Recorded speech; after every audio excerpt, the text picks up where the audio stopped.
Uma saudação. Oi, gente, graça e paz, podem se sentar. Nós estamos muito emocionados e felizes por estarmos aqui com vocês. Acho que muitos de vocês, assim como eu, conhecem o pastor desde muito pequenininho. E é emocionante demais receber a oração desse homem que eu amo há tanto tempo, que meus pais me ensinaram a amar, a ouvir.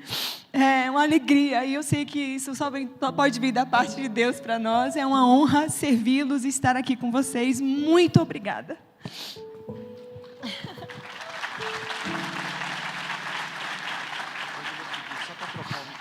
Eu quero, ao lado da minha esposa, declarar que a bênção, a graça e o favor de Deus estejam sobre sua casa, sobre sua vida, sobre o seu lar, sobre os seus filhos e sobre os filhos dos seus filhos, até a 1000ª geração. E se você não veio de um lar forte e bendito, um lar forte e bendito virá de você, em nome de Jesus. Deus te abençoe. Pode dar um aplauso ao Senhor Jesus. Obrigado, meu amor.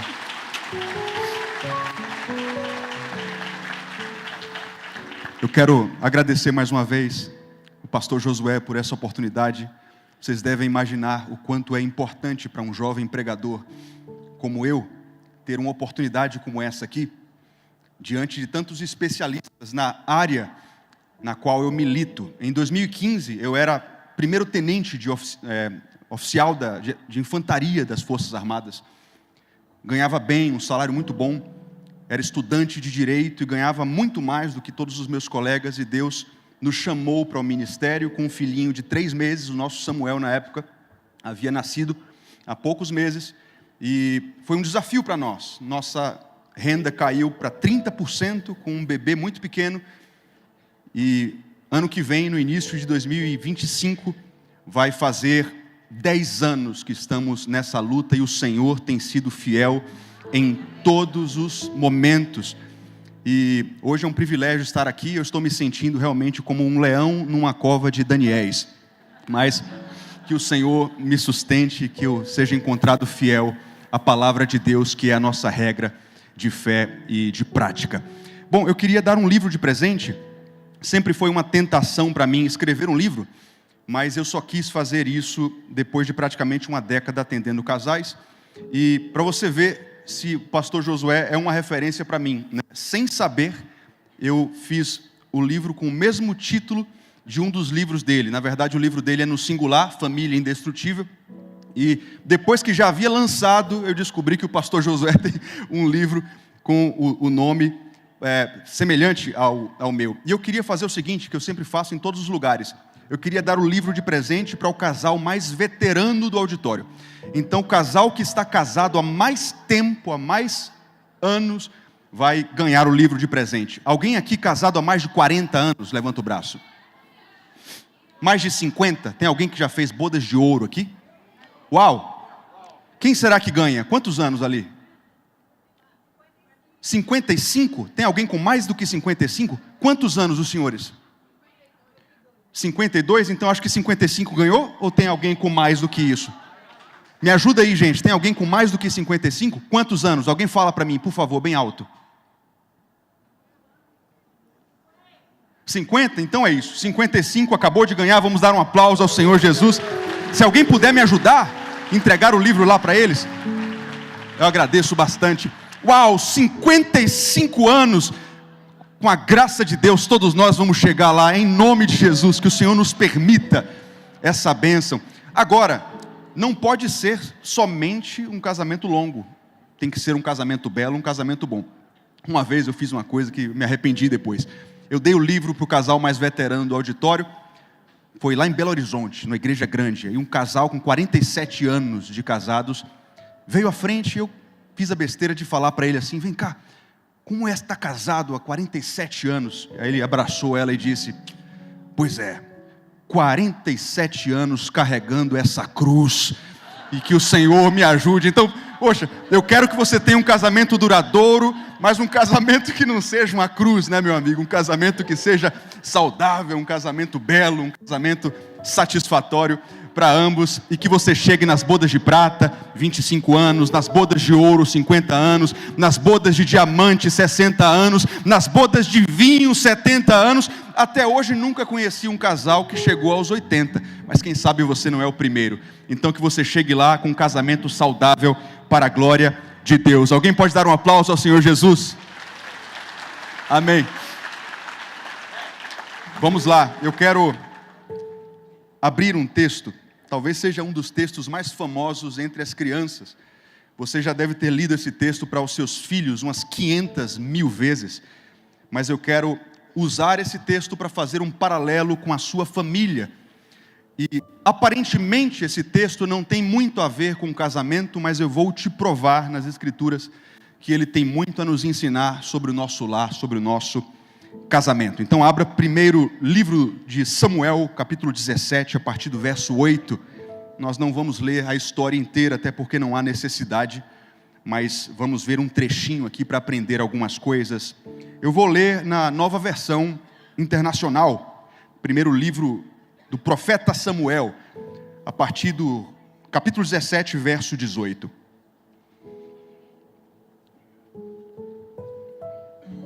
Golias parou e gritou às tropas de Israel: por que vocês estão se posicionando para a batalha? Não sou eu um filisteu e vocês os servos de Saul? Escolham um homem para lutar comigo. Se ele puder lutar e matar-me, nós seremos seus escravos. Todavia, se eu o vencer e o matar, vocês serão nossos escravos e nos servirão. Verso 10. E acrescentou: eu desafio hoje as tropas de Israel, mandem-me um homem. Ele repete: um homem para lutar sozinho comigo. Verso 11 para finalizar. Ao ouvirem as palavras do filisteu, Saul e todos os israelitas ficaram atônitos e apavorados. Hoje eu quero falar algumas coisas com vocês baseado nas atitudes de Davi. Primeiro, eu quero te dar um motivo para você continuar lutando pela sua família. Depois eu quero falar um pouco sobre alguns deveres conjugais do homem, da esposa, e deveres que são de ambos. E por último, eu quero te provar que as suas feridas e as crises do seu casamento servirão para fortalecer seu casamento, mas não só para isso, para curar centenas ou talvez milhares de outras famílias que ouvirão o que Deus fez na sua casa. Tem alguém comigo aqui? Então eu acho interessante, né? Porque esse gigante, esse homem esquisito, nós não temos mais seres humanos assim. Ele, segundo a palavra de Deus, tinha cerca de 2,90 metros. Existe uma certa discussão entre os especialistas por não se saber ao certo a medida do côvado nessa época, mas certamente ele tinha algo em torno de 2,90, talvez 3,10 metros. Alguns discutem para ver se era mais, se era um pouco menos, mas sem dúvida um homem gigantesco. A Bíblia diz que esse gigante usava uma couraça de bronze, não é mesmo? Que pesava 70 quilos, a couraça do cara. Imagina o tamanho do problema. Ele usava pendurada nas suas costas uma lança gigantesca, e somente a ponta da lança pesava 7 quilos. Eu não sei quem aqui já serviu as Forças Armadas, mas é mais ou menos o peso de um fuzil automático leve, somente a ponta da lança do camarada. Imagine esse camarada aqui no meio, perguntando se tem homem para brigar com ele. Meu amigo, eu não sei você, mas eu estaria lá no meu quarto, fingindo que estou orando, porque eu não iria me prontificar. Eu gosto de parafrasear o que Golias está questionando aqui, como se fosse mais ou menos o seguinte: tem homem ou não tem nessa bagaça? A pergunta de Golias, que continua sendo a mesma pergunta de Satanás nos nossos dias, porque o espírito de Golias é o espírito das trevas, é o espírito que milita contra o povo de Deus, continua sendo a mesma: tem homem de verdade? Ou talvez tem mulher que se posicione como mulher de Deus nesse tempo? Porque é um absurdo. Nós estamos falando do povo de Deus. Eles sabiam muito bem as histórias sobre o Mar Vermelho sendo aberto, eles sabiam sobre os heróis da fé, eles sabiam muitas pessoas que já tinham provado milagres extraordinários nos anos que antecederam essa história. Eles deveriam ter tido fé de dizer: o meu Deus vai me dar a vitória. Mas durante 40 dias, aquele gigante Golias afrontou o povo de Deus e fazia todos os dias a mesma pergunta: tem homem de verdade aqui ou não tem? Tem algum homem disposto a cumprir o seu dever? A pergunta de Golias é: tem algum homem que conhece a sua identidade e conhece o Deus a quem serve? E a resposta implícita aqui durante mais de um mês foi: não tem. Nós somos o povo de Deus, mas ainda não descobrimos como nos posicionar enquanto povo de Deus. Nós somos o povo de Deus, mas nós temos que admitir que não conhecemos o Deus a quem servimos, porque na hora da dificuldade, da crise, do Golias, nós não conseguimos nos posicionar e cumprir a nossa missão para a qual nós fomos chamados. Rafa, o que é que isso tem a ver com família e com casamento? E a primeira coisa que eu queria te falar, que me chama a atenção nesse texto, é que chegou um rapaz, que na verdade era o único homem de verdade naquela história, tinha cara de menino, mas cumpriu a sua missão como um homem de verdade. Ele sabia de uma coisa que eu quero que você saiba: ele sabia que ele estava entrando numa batalha que pertencia não a ele, mas pertencia ao Senhor. Existem certas batalhas na sua vida que você não tem a menor capacidade de vencer, mas se você está cumprindo uma missão que veio do céu para você, você recebe capacitação do alto. E Davi sabia disso. Tanto é que quando ele foi questionado por Saul, ele disse: rei, eu sei que você está vendo um menino franzino, ruivo, de gentil aspecto. Eu não tenho as credenciais humanas para vencer o gigante. Mas deixa eu te falar, enquanto eu era pastor das ovelhas do meu pai, às vezes vinha um urso, vinha um leão, e apesar de humanamente eu não ter a competência de vencer sozinho um leão, existe um Espírito que é o Espírito Santo de Deus, que se apodera de mim, e vem uma força sobrenatural que me capacita a pegar aquele leão pela juba, e eu puxo para lá, puxo para cá, e eu faço o impossível, debaixo do favor do Deus do impossível. O que Davi estava dizendo é: esse gigante não pode ser vencido através de estratégias humanas, mas o Deus que está comigo me deu credenciais para vencer essa batalha, e Ele mesmo vai vencer esse gigante por mim. Agora escuta aqui o que eu vou falar. Quando nós estamos falando de casamento, eu não sei se você já percebeu isso, quando nós estamos falando de casamento, de família, nós não estamos brincando de casinha. Quando você decide restaurar seu casamento, construir uma família forte, você já parou para pensar que você está entrando e tomando posição num projeto que foi criado pelo próprio autor do casamento, que é o nosso Deus, criador de todas as coisas? O que eu estou querendo dizer é que quando a gente fala de família, de investir na família, de ser um bom pai, de ser um bom marido, de ser uma boa esposa, de ser uma boa mãe, você está cumprindo uma missão que não nasceu de você, mas nasceu no coração de Deus. E existem credenciais espirituais que nos habilitam, nos capacitam, nos empoderam a construir uma família forte para a glória de Deus, porque esse sonho, antes de ser nosso, é do nosso Senhor.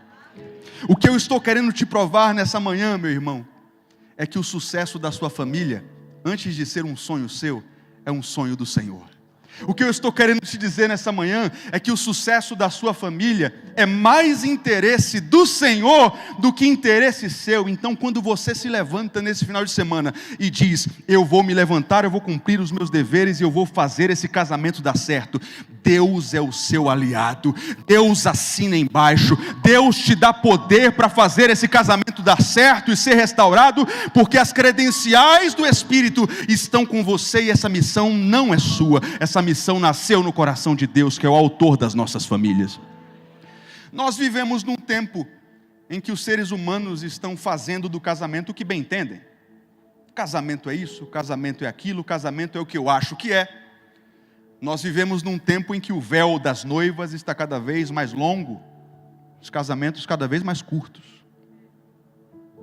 Nós vivemos um tempo em que as cerimônias de casamento estão cada vez mais pomposas, caras, R$500.000, R$1 milhão numa cerimônia. Mas as famílias cada vez mais pobres do poder e da presença do Senhor. Nós vivemos num tempo em que as pessoas estão pregando cada vez mais liberdade para fazer o que bem entendem. E cada vez as famílias estão mais escravas do seu próprio egoísmo, e é por isso que o divórcio tem aumentado de uma forma tão catastrófica. União estável é casamento, poliamor é casamento, relacionamento aberto é casamento. Nós precisamos de um povo que se levante como Davi para dizer: ei, casamento é o que a palavra diz que casamento é, porque o meu Deus criou o casamento. Ele não é um fenômeno antropológico, ele não é a criação de uma civilização, ele não é fruto da criatividade do ser humano. Deus sonhou com a minha casa, e eu vou fazer a minha casa dar certo, não do meu jeito, mas do jeito de Deus. A resposta para tantos casamentos fracassando é porque nós às vezes tentamos fazer família do nosso jeito. Não dá. Nessa manhã nós precisamos nos render ao Senhor e dizer: Senhor, eu desisto. Do meu jeito não vai. Com o meu método não vai. Eu me submeto ao teu jeito e à sua maneira, porque o Senhor pensou na família, e eu vou fazer do jeito que o autor do casamento pensou que deveria ser. Tanto é que o salmista no Salmo 127 vai nos dizer que se o Senhor, você conhece o texto, se o Senhor não edificar a casa, em vão trabalham os que a edificam. Convide o Senhor para ser o construtor do seu casamento. Alguém pode levantar a mão e dizer: Senhor, eu convido o Senhor, vem construir a minha casa. Diga assim para ele: seja o principal construtor. Diga para ele: seja o engenheiro mestre, e que eu consiga construir uma casa forte para a tua glória. Dê um aplauso a ele, porque ele merece.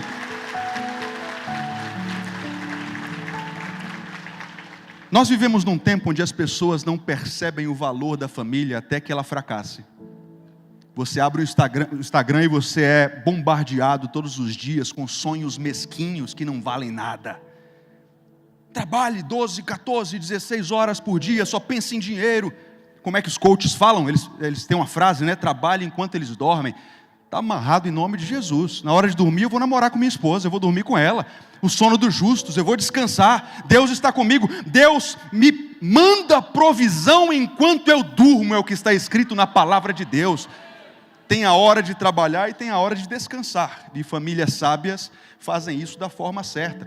Em janeiro, eu abri uma mentoria que eu abro de vez em quando, e eu tive um aluno muito rico da Suíça. Ele é brasileiro, casou-se com uma brasileira, os dois foram morar na Suíça, estava milionário. Eu fiz uma reunião com ele pelo Zoom, a casa atrás parecia uma mansão, com carros de luxo na garagem, tiveram 2 filhas, 20 anos de casamento. O adultério entrou na história e Satanás destruiu tudo. Ele olhou para mim chorando pelo Zoom e disse: professor, eu tenho uma conta lotada de francos suíços, eu viajo para onde eu quero, eu tenho o carro que eu quiser, mas eu trocaria cada centavo da minha fortuna por um casamento restaurado. Posso ser sincero com você, para o seu bem? Se nós fracassarmos no lar, nós fracassamos em tudo. Não há sucesso na vida que compense o fracasso no lar. Que Deus alinhe o nosso coração com o dele. Quando Deus falou com Ezequias através do profeta, o profeta disse: ei, você é imperador, você é rei, você tem exércitos para cuidar, mas você vai morrer, e a minha prioridade para você é: ponha em ordem a sua casa. Deus está alinhando o nosso coração com o dele, de forma que a sua casa vai ser o primeiro ministério da sua vida, porque quem não governa bem a sua casa não pode governar bem nada na sua vida. É o que disse Paulo a Timóteo na primeira epístola, no capítulo 3. Davi sabia que ele estava entrando num jogo que ele não poderia ganhar, mas a batalha pertence ao Senhor, e é por isso que o seu casamento vai dar certo. Não porque você merece, não porque você tem competência, mas porque você entendeu que você só precisa se posicionar com fé, sabendo que a batalha pertence ao Senhor e Ele já te deu vitória em nome de Jesus. Segunda coisa que eu percebo em Davi é que ele era um jovem disposto a cumprir o seu dever. Veja, Nós vivemos numa geração, principalmente de homens, que tem ojeriza de tudo que diga respeito a cumprimento de deveres. Eu vi outro dia um ator, não vou falar o nome por uma questão ética, falando sobre pagar a conta do restaurante. Quem sabe de quem eu estou falando? E ele disse, não, eu não quero ter o dever de pagar. Eu pago se eu quiser, mas o homem não precisa necessariamente pagar. É uma geração que detesta ter o dever de fazer, ter uma missão a cumprir, ter a obrigação de fazer. Davi sabia, é desconfortável lutar contra um gigante de 3 metros, mas é necessário e eu vou cumprir a minha missão. Quem está comigo aqui? Eu sei que aqui não tem esse problema e os homens pagam a conta, sim ou não? Moleques dão despesa, homens resolvem o problema e pagam a conta. Sim ou não? Cadê as mulheres? As mulheres concordam comigo ou não? Eu creio num tempo em que Deus está levantando homens bíblicos, homens clássicos, que se levantam para a mulher sentar, que carregam a sacola pesada, que abrem a porta do carro, homens que sabem o seu posicionamento e não têm medo de fazer o que precisam fazer.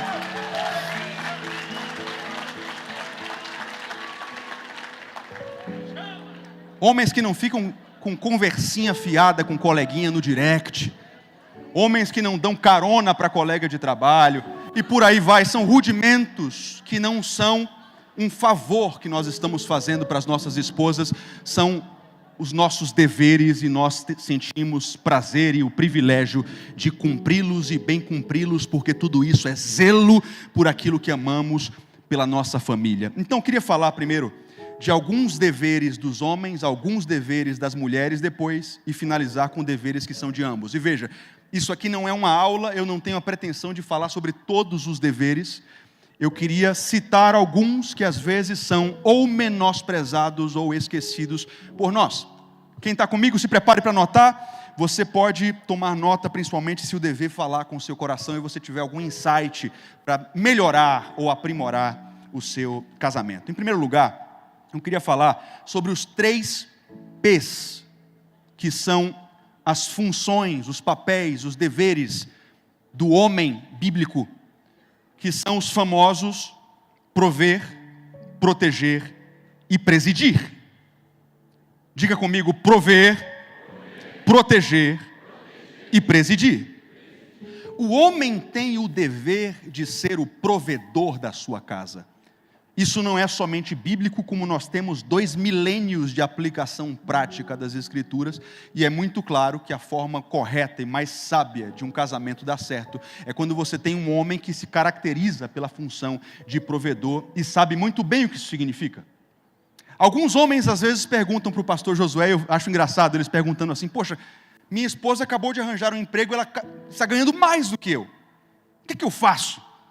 O que eu faço? Eu fujo para o deserto, eu me escondo, eu encontro um buraco e enfio a minha cabeça, ela pede demissão.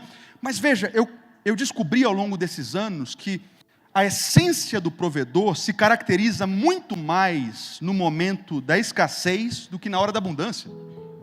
Porque se você ganha 10 mil, sua esposa ganha 20 mil, que bom, é bênção, não está faltando nada. Agora, se alguém precisa ficar sem roupa nova, eu vou ficar, não minha esposa, não meus filhinhos, primeiro eles, depois eu. Se começa a chover, ou como terça-feira, São Paulo fez 7 graus, e a gente só tem um casaco, eu tiro o meu casaco e cubro a minha esposa, porque eu sou o provedor, eu passo frio, ela não. O provedor aparece na hora do desafio, o provedor aparece na hora do sacrifício. Eu acho engraçado porque nós vivemos num tempo de estereótipos, né? Nós temos o homem desconstruído, o homem frufru, o homem meio afeminado, e nós temos, por outro lado, aquela figura do homem musculoso, você precisa ter uma barba de lenhador, senão você não é homem, você precisa ter 53 de braço, porque senão você não é homem. E sabe, eu até quero que você fique forte, eu quero que você cuide da sua saúde, eu quero que você fique bonito para sua esposa, mas não é isso que caracteriza um homem bíblico. O principal atributo de um homem semelhante a Jesus é a capacidade de sacrificar na hora que sua família precisa de você e da sua provisão. O sacrifício é a característica do homem bíblico que nos faz semelhantes a Jesus, e nós precisamos de homens assim. Uma vez um jovem lá na igreja disse assim: Rafa, eu preciso casar, eu estou apaixonado, eu estou adiantando as coisas porque eu quero casar com minha esposa, eu já acertei tudo, eu não tenho muito dinheiro, mas vejo, já acertei com meu sogro, ele vai nos emprestar o apartamento dele, e todos os meses ele vai depositar na minha conta R$ 1.500 para eu fazer a feira, e ele também disse que vai pagar as concessionárias de água e luz. Agora, o resto é comigo, eu vou pagar o resto todo, ele só vai pagar essas coisas, e o resto é comigo, e aí eu vou conseguir casar tranquilamente. O que é que você acha? E aí eu olhei para ele e disse assim: por que você não pega a aliança e coloca no dedo do sogro também? Porque dessa forma ele vai ser, obviamente, o homem da casa. Gente, alguém acha que existe possibilidade de um casamento assim dar certo? Não tem como. Porque o provedor não vai ser você. Amém? Se nós tivermos, heranças, ou um pai milionário ou cheio de dinheiro que dê uns presentes bem-vindos na hora H, mas você tem que ser o provedor da casa, você tem que pagar as contas, você tem que ser capaz de ter autonomia financeira para dizer: eu sou o homem da casa, eu não dependo de outros homens para minha esposa comer. O homem precisa ser o provedor. Em segundo lugar, o homem precisa ser o protetor da família. Veja, me permita ser um pouco duro com os homens. Eu tenho visto muitos homens que não pensam em proteção, eles não têm um plano de defesa residencial, eles não se preparam, não cuidam da saúde, eles não acordaram para o fato de que eles não vivem em Nárnia.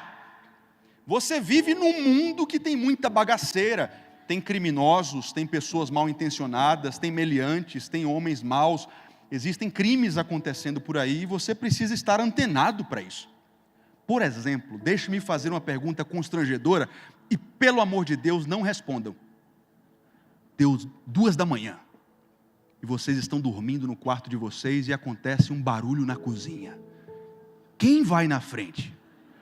O marido ou a esposa?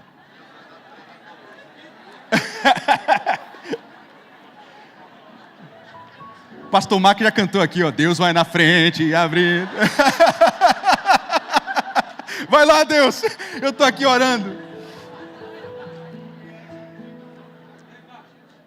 Eu não quero impor regras desnecessárias, mas eu penso que é salutar quando o homem se preocupa em fechar a porta, em verificar antes de dormir se a casa está segura, se algum eletrodoméstico acabou não ficando ligado e deveria ser tirado da tomada.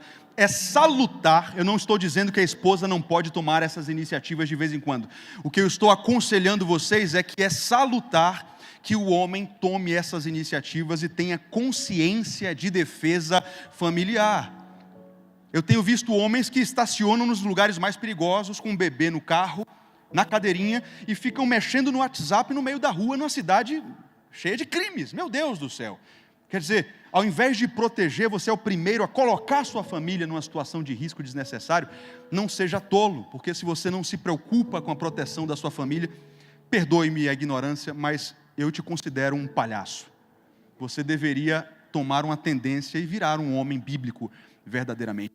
Uma vez eu tive um casal de alunos engraçados, rapaz. Ele era franzino, com uma barriguinha assim mais saliente, e ela era campeã de MMA e jiu-jitsu. Troncuda, musculosa, com queixo quadrado. E aí na aula sobre os deveres conjugais, ele pediu a palavra e disse: professor, tá, eu entendi tudo, mas vamos supor que eu esteja na rua e o meliante venha fazer mal para nós dois. Nesse caso, no nosso caso aqui, quem vai na frente, ela ou eu? E eu admito que esse aluno, pela primeira vez, me deixou pensando por alguns segundos. Eu disse: caramba, qual o conselho que eu vou dar? O cara é magro, baixinho e barrigudo, e a esposa é campeã de MMA. Aí eu orei assim, aquela oração rápida em 5 segundos, e eu falei: meu amigo, você é o protetor, vai na frente, depois talvez ela tenha que te salvar, não é verdade, mas vai na frente você, e depois ela se resolve com o meliante, porque é saudável que você, simbolicamente, seja o protetor da sua família, amém? Quantos concordam? Dê um aplauso ao Senhor Jesus.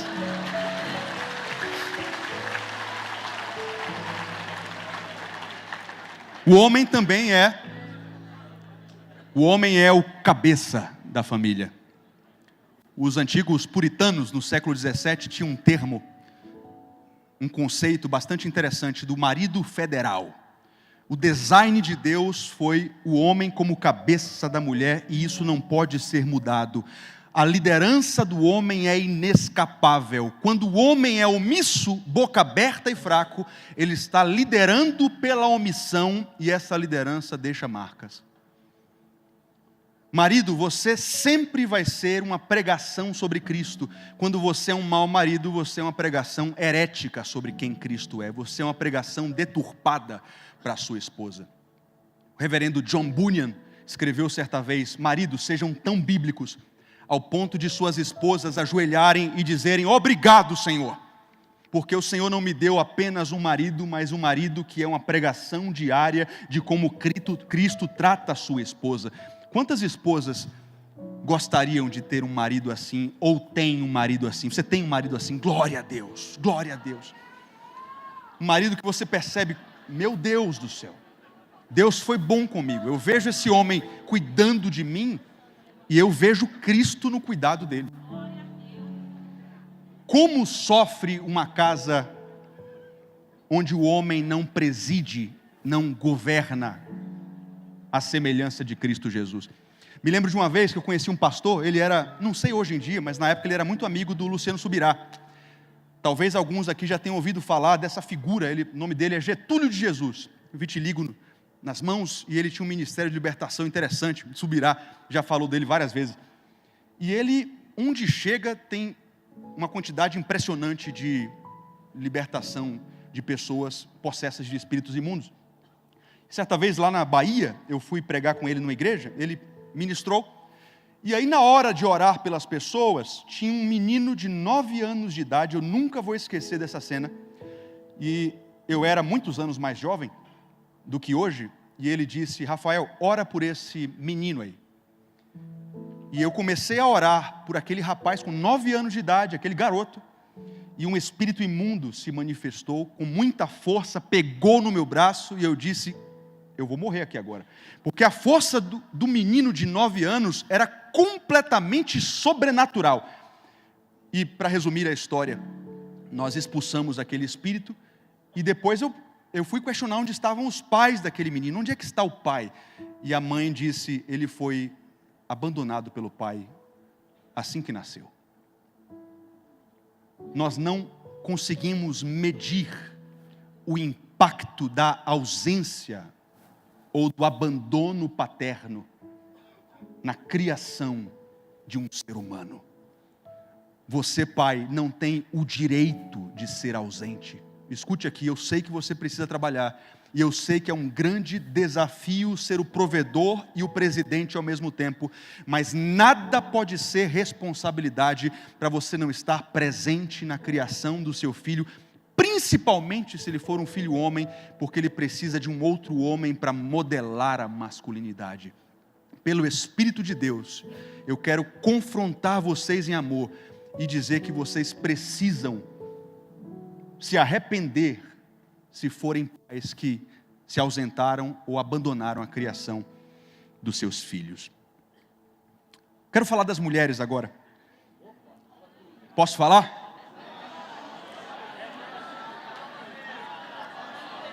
A minha intenção não é esgotar o assunto. As mulheres têm muitos deveres biblicamente falando, mas eu quero falar de 2 deveres bíblicos que às vezes são esquecidos nas aulas sobre o assunto, e principalmente pelas mulheres. Em primeiro lugar, a mulher tem um dever que se parece com um dever do homem, mas que se aplica de uma forma bem distinta, que é o dever de priorizar o lar. Repitam comigo, mulheres: eu tenho o dever de priorizar o lar. É interessante porque quando a gente olha para a tradição dos cristãos e como o povo de Deus aplicou isso ao longo dos anos, é até por isso que surgiu o termo patrimônio, ou matrimônio e patrimônio, que não estão na Bíblia, porque a noção é que quando a gente fala de casamento, nós temos um pater e uma mater, um pai e uma mãe que vão se unir numa aliança com deveres distintos. E enquanto o pater, que é a figura do patriarca, vai se preocupar mais diretamente com a formação do patrimônio, porque é homem, porque tem 16 vezes mais testosterona, porque não fica grávido, obviamente, a mulher vai se concentrar mais diretamente nos deveres de mater. Ela vai ser uma matriarca e vai estar mais concentrada, obviamente, no interior do lar, que nós podemos chamar de matrimônio. E esse entendimento dos cristãos ao longo dos séculos é muito interessante, porque você parte do pressuposto de que o casamento terá filhos. Óbvio que pela soberania de Deus, nós temos casais inférteis, alguns por tempo determinado, outros que pela providência divina, nós não sabemos porquê, não conseguem engravidar, mas o fato é que todo casal deveria ter essa volição adotiva, para adotar filhos que não são deles, ou talvez para adotar filhos espirituais que seja. De forma que todo casal bíblico é um adotador. Até os seus filhos naturais, você precisa adotar de certa maneira. E eu creio que nós estamos vivendo um tempo na humanidade que é muito estratégico. Porque se nós não tivermos mulheres bíblicas que priorizem o lar e a maternidade, em pouco tempo, por exemplo, a Europa vai se transformar num grande problema para nós. Se é que vocês me entendem. Mulheres cristãs que não querem ter filhos porque querem viajar, porque querem curtir a vida, porque isso vai atrapalhar na minha gloriosa vida profissional. E você ainda não entendeu qual é o papel da mulher num casamento, porque o homem deve trabalhar, a mulher bíblica pode trabalhar, se isso for estratégico para a família. Quem está comigo aqui? Mulher bíblica pode trabalhar? É óbvio que pode. Isso é uma discussão até meio abestalhada, porque quando você vai para Provérbios capítulo 31, fica claríssimo que aquela mulher virtuosa, que é mais rara do que os rubis, ela é uma gestora absurda, ela ganha dinheiro pra caramba, o marido fica famoso por causa dos negócios dela. Você vai para Atos 16 e você vê Lídia como uma negociante de púrpura, um tecido caríssimo, e ela era uma mercadora fantástica, ela trabalhava, ela ganhava grana preta, e isso não tirou dela a capacidade de priorizar o seu lar, porque na primeira oportunidade que ela teve, ela ganhou a casa dela inteira para Jesus, e todos foram batizados. O que eu quero dizer, mulher, é que você pode trabalhar, mas o trabalho mais importante de uma mulher está dentro de casa. A mulher bíblica trabalha, mas ela sabe muito bem que o trabalho importante está dentro de casa. O mundo quer te dizer que os filhos são um estorvo que te atrapalha de fazer o trabalho importante, mas a palavra de Deus te diz e te ensina que os seus filhos são o trabalho importante, de modo que Paulo, escrevendo a Tito, no capítulo 2, ele vai falar para as mulheres mais velhas ensinarem as mais novas a, primeiro, amarem seus maridos e filhos. Segundo, serem prudentes e puras. Terceiro, estarem ocupadas em casa para que o nome do Senhor não seja difamado. Quando nós temos mulheres bíblicas que priorizam a casa, nós temos o nome do Senhor sendo glorificado. Quando nós temos uma geração de mulheres que negligenciam o lar, nós temos o nome do Senhor e o Evangelho sendo difamados. Que Deus levante nesse final de semana mulheres com o coração semelhante ao coração do Pai. Em segundo lugar, para as mulheres, nós temos um dever que às vezes é menosprezado pelas mulheres, que é o dever de edificar o seu lar. Porque veja, um homem consegue construir sua casa, mas só uma mulher transforma num lar.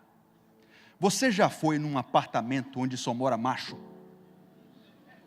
Você já viu o barrunfo, o cheiro de maluco, a desorganização daquele apartamento? Se uma mulher entrar ali, é como se num passe de mágicas o cheiro se transformasse, as coisas se organizassem, porque Deus deu para as mulheres um talento, um dom de transformar uma casa num lar. E mais do que isso, eu percebo que Deus tem algo diferente com as mulheres no que diz respeito à santificação da casa. Porque veja, homens e mulheres participam desse processo. Paulo vai dizer aos Coríntios, na primeira epístola, capítulo 7, que o homem bíblico santifica a mulher incrédula. a mulher bíblica virtuosa santifica o marido incrédulo. Mas, quando Pedro escreve a sua primeira epístola no capítulo 3, ele fala algo para as mulheres que não fala para os homens. Vocês têm a capacidade de ganhar os seus maridos sem usar palavras, como Pedro, através do bom procedimento de vocês. Talvez o seu marido esteja precisando melhorar em certas coisas. E eu vou te falar uma coisa que você já descobriu. Você não vai conseguir mudá-lo falando bastante. Você sabe disso. Mas Deus, eu ouvi homens dizendo, glória a Deus, fala papai. Mas deixa eu te dar uma palavra que não é minha opinião, mas é a palavra de Deus para você. Deus vai pegar o seu testemunho piedoso e vai usar como uma ferramenta para santificar o seu marido e os seus filhos, de maneira que através de você um lar forte será edificado e a sua casa vai se transformar numa plataforma de santificação e de salvação. Nem tudo está perdido. Aquilo que você não consegue fazer, não se preocupe, mulher. Você só precisa se posicionar como esposa, não como marido, cumprir os seus deveres, e Deus pega o seu testemunho e transforma o seu marido depois. Se posiciona como esposa sábia, age como uma mulher bíblica e deixa Deus fazer o resto. Essa é a minha palavra para você nesse dia. Mulheres que não querem ter filhos, e eu quero só fazer um parênteses aqui, que nós servimos ao Deus que reverte vasectomia e laqueadura. Quantos podem dizer amém aqui com fé? Deixa eu profetizar, estou brincando.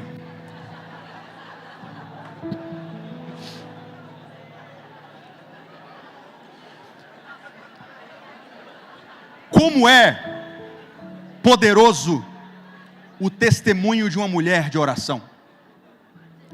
Mulheres, deixa eu contar uma coisa para vocês. Eu me lembro, quando eu tinha meus 10 anos, escuta aqui, por favor, principalmente as mulheres. Eu me lembro quando eu tinha 10 anos, 11 anos, de estar na cama, quase dormindo, e minha mãe entrar no meu quarto. E ela pensava que eu já tinha pegado no sono, eu ficava fingindo quietinho para ver o que ela ia fazer. E a minha mãe colocava a mão na minha cabeça e orava pelo meu ministério e pela minha esposa. Eu me lembro de orações da minha mãe na minha infância e na minha adolescência, falando sobre detalhes da minha esposa com Deus. Uma vez a Brasil Paralelo me chamou para gravar um documentário sobre família gigantesco, que alcançou cerca de 3,5 milhões de pessoas. E eu era o único pastor no meio de um grupo completamente católico. E eles me chamaram para falar o que está escrito na Bíblia sobre casamento. E eu fui muito honrado pelo convite. Quando cheguei na Avenida Paulista, que entrei no elevador para gravar o documentário, eu encontrei uma mulher que era uma profetisa do Senhor, só pode, porque ela olhou para mim e disse: olha aqui, eu não sei quem você é, mas você sabe que Deus só te trouxe aqui porque sua mãe orou a vida inteira por você, e isso aqui é resposta das orações da sua mãe. E a mulher foi embora.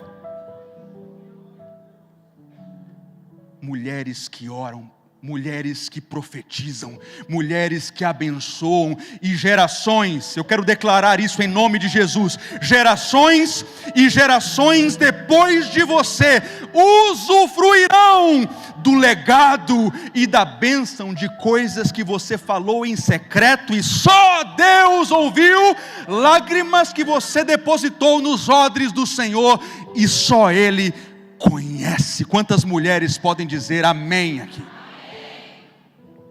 Eu quero finalizar falando de um dever, que é um dever de ambos, não só da mulher e também não só do homem, que é o dever de perdoar. E eu quero finalizar minha mensagem falando sobre isso. Quando nós casamos, nós fazemos um compromisso de perdoar sempre até o final. O casamento é um acordo entre um casal de que existe uma fronteira. Eu não vou embora aconteça o que acontecer. É óbvio que nós temos casos esdrúxulos de psicopatia ou de risco à vida, que são questionáveis, obviamente, mas esse não é o propósito de Deus. O propósito de Deus é que o casamento seja uma viagem para toda a vida. E eu queria só finalizar pensando um pouco na raiz semântica dessa palavra perdoar. Você já parou para pensar nisso? Porque em nossa língua portuguesa, esse prefixo per carrega um peso de integralidade. Quando a gente fala assim, eu vou pernoitar em determinado lugar, eu estou dizendo, eu vou passar a noite toda em tal lugar. Eu vou perfurar essa camisa, eu estou dizendo que eu vou atravessar a camisa por inteiro. O prefixo per em nossa língua traz um peso de totalidade, de integralidade. Agora deixa o Espírito Santo ministrar ao seu coração o significado do verbo perdoar. É uma doação completa, é uma doação inteira. Eu vejo pessoas que dizem, eu perdoo, mas não quero conviver com meu cônjuge. Isso não é bíblico. Isso não é o que está escrito na palavra de Deus, porque a nossa referência de perdão no casamento, segundo a palavra, é o perdão de Cristo. E como é o perdão de Cristo que nos alcançou? Lucas 15 vai nos mostrar. O filho voltou pleiteando a vaga de um funcionário, de um escravo, e o pai fez 3 coisas. Anote aí se você quiser. Ele rasgou a dívida, ele acolheu, e ele, escuta aqui, restituiu a posição. Perdão bíblico no casamento é sempre um perdão total. Isso já é redundante, porque perdoar é sempre doar tudo, e você precisa. Casais aqui entraram só para ouvir isso aqui nessa mensagem. Você precisa rasgar a dívida, mas não só isso. Você precisa acolher, mas não só isso. Você precisa restituir a posição. Você era o meu marido antes de pecar, e eu estou te devolvendo a sua posição de marido. Quero terminar com uma história que eu vivi em meu casamento, fazendo um paralelo com essa história de Davi, porque quando Davi ouve aquele grito de Golias, ele tomou uma postura que nenhum dos outros homens foi capaz de tomar. O povo de Israel tinha milhares de guerreiros, todos ouviram durante 40 dias o grito de afronta do gigante e não se posicionaram para cumprir o seu dever. Mas chegou no arraial um homem que estava disposto a cumprir os seus deveres. E o que mudou tudo foi o fato de Davi ouvir o grito de afronta de Golias. Quero só contar para vocês um pouco do meu testemunho. Pior momento do meu casamento. Eu não tenho muitos testemunhos. Eu namorei 8 anos com Jéssica, filho de pastor, nós casamos virgens. Nós temos um casamento forte, 3 filhos, nós não passamos por grandes crises. Mas houve um momento, em 2020, que nós passamos por uma grande crise conjugal. O romance estava morto, o diálogo estava quebrado, a gente não tinha dinheiro, a gente estava sofrendo. Uma vida conjugal que se caracterizava, escuta isso aqui, a nossa casa não era um refúgio, era um pesadelo. A sua casa hoje é um refúgio ou um pesadelo? E eu me lembro que no auge da nossa crise, Jéssica, num dia de desespero, cansada, sobrecarregada emocionalmente, entrando numa depressão profunda, ela solta um grito de desespero em casa que me marcou profundamente, porque foi aquele grito que eu ouvi, e eu percebi a afronta de Satanás rindo daquela situação. E quando o dia do grito chega no seu casamento, você tem 2 opções.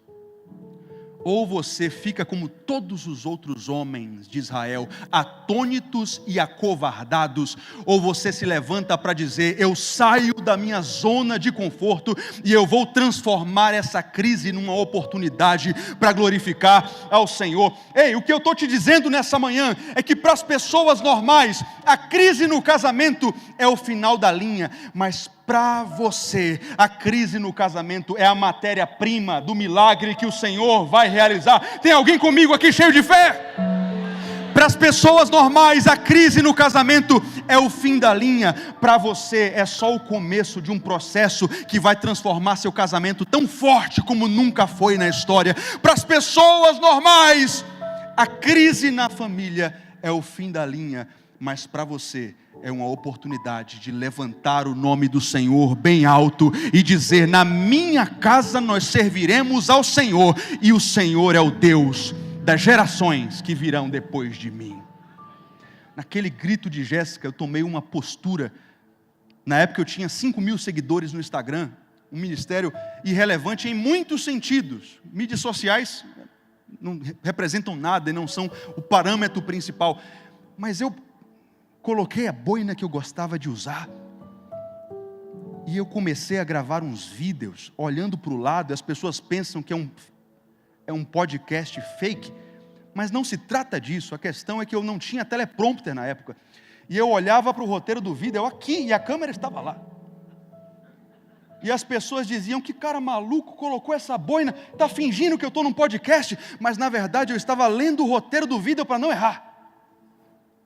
E eu comecei a falar sobre casamento, sobre família. Eu comecei a dizer que a grama é verde. Olha, relacionamento aberto não é casamento. O casamento é o que a Bíblia diz que é. Ei, seu casamento vai ser restaurado. Não desista da sua família. Não se divorcie. Lute pelo seu casamento. E um vídeo começou a viralizar, e depois o outro. E Deus começou a me levar numa distância tão gigantesca e tão absurda, de forma que em janeiro de 2022 eu tinha 5.000 seguidores. Em março de 2023 eu tinha 2 milhões de seguidores.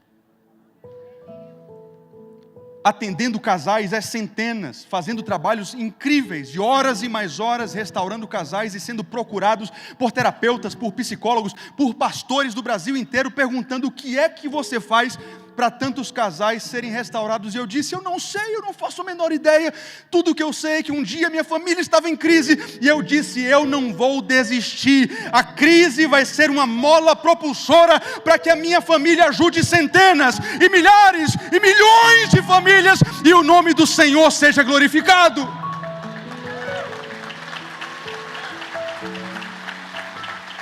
Antes desse final de semana, você acreditava no veredito do diabo, que a crise ia acabar com o seu casamento. Hoje eu estou dizendo o veredito de Deus sobre você. As suas feridas vão se tornar cicatrizes que vão curar pessoas que vão passar pelo que você está passando. Você vai ser restaurado para restaurar. Você vai ser curado para curar. E você vai ser transformado para transformar gerações depois de você. Eu queria orar por algumas pessoas. Antes, se você quiser, feche seus olhos, curve sua cabeça.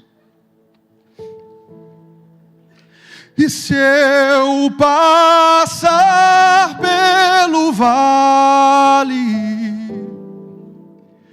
acharei conforto em teu amor, pois eu sei que és aquele que me guarda.